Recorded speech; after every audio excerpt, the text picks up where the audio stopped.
चैत का महीना आ चुका था और नंदा के माता पिता नंदा के लिए भिटौली तैयार करने में लगे हुए थे। उस जमाने में बेटियों की शादी इतनी दूर करा दी जाती थी कि उनसे मिलना साल में सिर्फ एक बार ही हो पाता था। भिटौली अभी पूरी तरह से तैयार ही नहीं हुई थी कि नंदा के ससुराल से एक चिट्ठी आती है। चिट्ठी में लिखा था कि नंदा के माता पिता को जल्दी से उसके ससुराल आना होगा।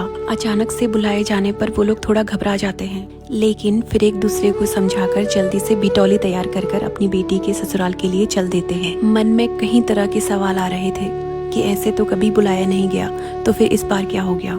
पिता के चेहरे पर चिंता का भाव देखकर माँ उन्हें समझाती है कि अगर हमें बुलाया है तो शायद किसी अच्छे काम के लिए बुलाया होगा। बातों ही बातों में रास्ता पीछे निकल जाता है और दोनों पहुंच जाते हैं बेटी के ससुराल। बेटी के ससुराल पहुंचते ही वो लोग देखते हैं कि सारे गांव के लोग एक जगह इकट्ठे हो रखे होते हैं। नंदा के माता पिता दोनों घबरा जाते हैं। भीड़ को हटाकर जैसी वो लोग आगे बढ़ते हैं तो देखते हैं कि एक खटिया पर उनकी बेटी लेटी हुई है। उसका पूरा शरीर खून से लथपथ था। नंदा की सांसें अभी चल रही थी।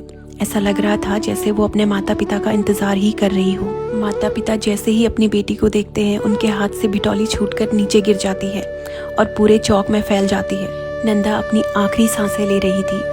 वो अपने माता पिता को गले लगाकर कहती है कि माँ, मेरी भिटौली मिनी चाकी।